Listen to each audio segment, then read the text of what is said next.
नमस्कार दोस्तों, मैं हूं बद्रीश। स्वागत है आपका हमारे YouTube चैनल में जिसका नाम है पजलिंग प्रोग्रामर। आज हम बात करने वाले हैं बहुत ही इम्पोर्टेंट टॉपिक के बारे में जिसका नाम है माईसीक्वल सर्वर। माईसीक्वल सर्वर और माईसीक्वल वर्कबेंच को आज हम इंस्टॉल करेंगे और साथ के साथ हम इसे कॉन्फ़िगर करके भी दिखाएंगे आपको। मैं आपके ही सामने इसे डाउनलोड करूंगा और इंस्टॉल भी करूंगा, तो हम इसको स्टेप बाय स्टेप कॉन्फ़िगर भी करने वाले हैं। तो दोस्तों चलिए इसे स्टार्ट करते हैं। वीडियो को शुरू करने से पहले मैं आप सभी से एक रिक्वेस्ट करना चाहूँगा कि प्लीज़ हमारे YouTube चैनल पजलिंग प्रोग्रामर को सब्सक्राइब कर लीजिए और बेल आइकन को भी हिट कर दीजिएगा। तो चलिए स्टार्ट करते हैं विदाउट एनी फर्दर डिले। हम जाएंगे google.com पे, यहाँ पे लिखेंगे माईसीक्वल। दोस्तों ये जो पहला लिंक है, ये लिंक हमारा ऑफिशियल माईसीक्वल का लिंक है। हमने डाउनलोड पे क्लिक करना है। नीचे आएंगे दोस्तों, यहाँ पे माईसीक्वल कम्युनिटी जीपिल डाउनलोड का बटन मिलेगा आपको। आपने इसको क्लिक कर देना है। सबसे नीचे आएंगे, यहाँ पे जो लास्ट ऑप्शन है माईसीक्वल इंस्टॉलर फॉर विंडोज़, हम इसे चूज़ करेंगे। ये हमारा लेटेस्ट वर्जन आ रहा है, ऑलरेडी सिलेक्टेड है। ऑपरेटिंग सिस्टम हमारा सिलेक्टेड है। बस हमें कुछ नहीं करना है, हमने यहाँ पे आना है और जो फर्स्ट वाला ऑप्शन है MSI इंस्टॉलर x86 32 बिट, इसको डाउनलोड पे क्लिक कर देना है। ये डाउनलोड वाला पेज है आपका। यहाँ पे आपने कुछ नहीं करना है, सबसे नीचे जाना है। यहाँ पे लिखा हुआ है no thanks, just start my download. Click कर दीजिए इस पर। डाउनलोड के लिए आपसे लोकेशन पूछेगा कहाँ पे आपको डाउनलोड करना है। आपने इसे डाउनलोड कर लिया, आपका इंस्टॉलर ओपन हो चुका है दोस्तों।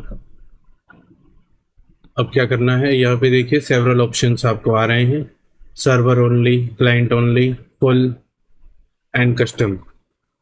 सर्वर ओनली में आपको ये बोल रहा है कि आप सिर्फ सर्वर इंस्टॉल करना चाहते हैं या फिर माईसीक्वल क्लाइंट इंस्टॉल करना चाहते हैं या फिर आप सारा कुछ इंस्टॉल करना चाहते हैं। तो हम यहाँ पे कस्टम के साथ जाएंगे। कस्टम में फ़ायदा ये होता है दोस्तों कि जब भी हम कस्टम चुनेंगे तो कस्टम में हम अपने हिसाब से जो रिक्वायरमेंट्स हैं उन एप्लीकेशंस को चुन के इंस्टॉल कर सकते हैं instead of installing all there. तो उससे हमारा मेमोरी भी सेव होगा और हमारा सिस्टम भी फास्ट रहेगा। हमने क्या करना है, हमने माईसीक्वल सर्वर को ओपन कर लेना है और जो सबसे ऊपर वाला करंट वर्जन आ रहा है इसमें ओपन करेंगे।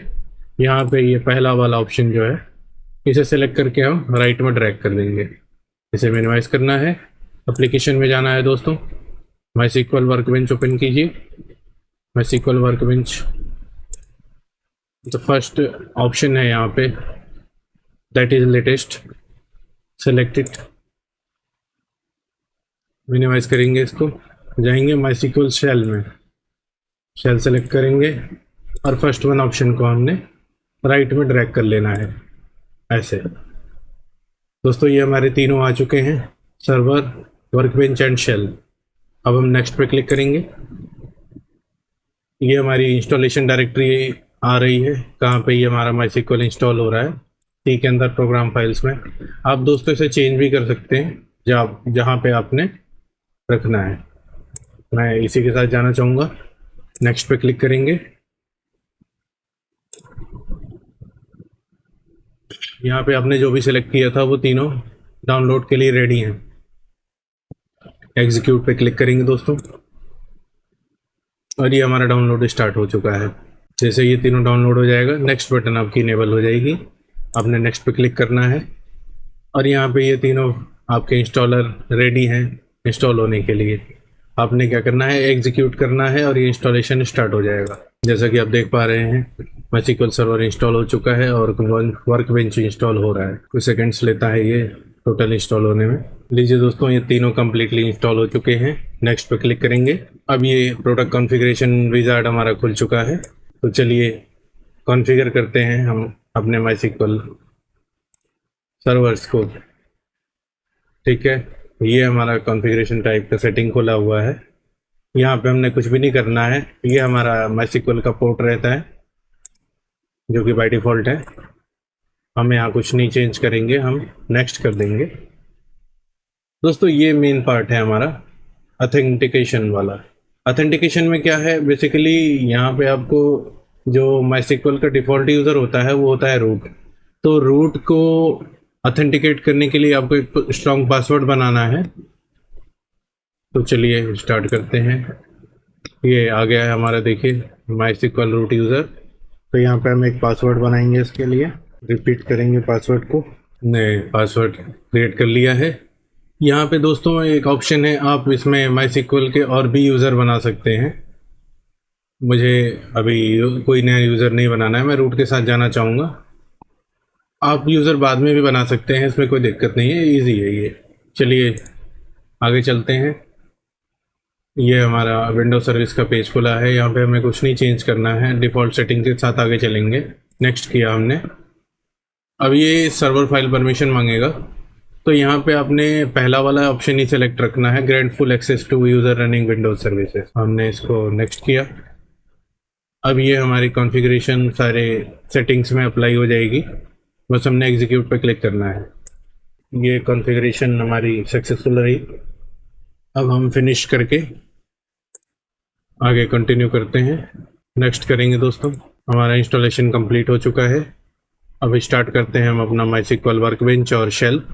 ये हमारा वर्कबेंच ओपन हो चुका है दोस्तों, और ये हमारी MySQL की शेल है। तो ये हमारा कनेक्शंस है। यहाँ पे हमारा ये देखिए रूट यूज़र आ रहा है, मैं इसको कनेक्ट करता हूँ। मैंने इस पर क्लिक किया और ये कनेक्ट हो गया है। जैसे आप क्लिक करते हैं तो ये पासवर्ड मांगता है, मैंने पासवर्ड पहले ही दिया हुआ है, इसलिए ये डायरेक्ट कनेक्ट हो गया। तो चलिए मैं आपको CMD से MySQL कनेक्ट करके दिखाता हूँ। हम क्लिक करेंगे विंडोज़ +R और यहाँ पे टाइप करेंगे CMD, इंटर करेंगे।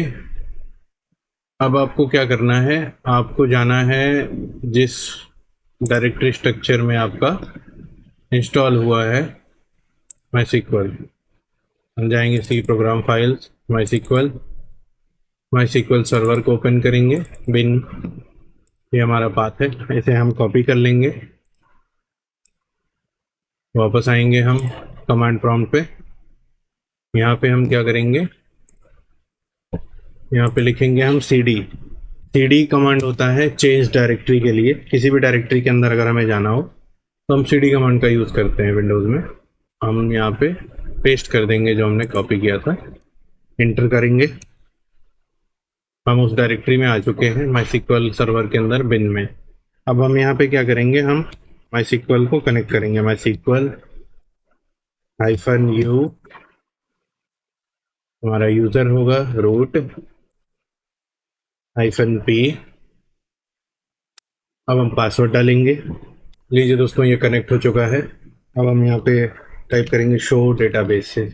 दोस्तों ये हमारे बाय डिफ़ॉल्ट डेटाबेसेस हैं जो कि इंस्टॉलेशन के साथ में आते हैं। हम एक नया डेटाबेस क्रिएट करेंगे, क्रिएट डेटाबेस DM डेटाबेस हमारा क्रिएट हो चुका है। अब इसको मैं आपको दिखाता हूँ शो डेटाबेस से। ये देखिए दोस्तों, नया डेटाबेस हमारा क्रिएट होके आ गया है। और बाकी की चीज़ें कि कैसे हमने डेटाबेस को कनेक्ट करना है, कैसे हमने इसमें टेबल बनानी है, ये सारी चीज़ें हम अगली वीडियो में डिस्कस करेंगे आपके साथ। तो हमारे साथ बने रहने के लिए बहुत बहुत धन्यवाद। और जाने से पहले आपसे फिर एक बार रिक्वेस्ट करना चाहूँगा कि प्लीज़ हमारे चैनल को सब्सक्राइब और लाइक करना ना भूलें, और नोटिफिकेशन को हिट ज़रूर करिएगा, जिससे क्या होगा कि जब अगली वीडियो आएगी तो आप उसको ईज़िली देख पाएंगे। बहुत बहुत धन्यवाद दोस्तों, मिलते हैं अगली वीडियो में बहुत जल्द। तब तक के लिए बाय बाय।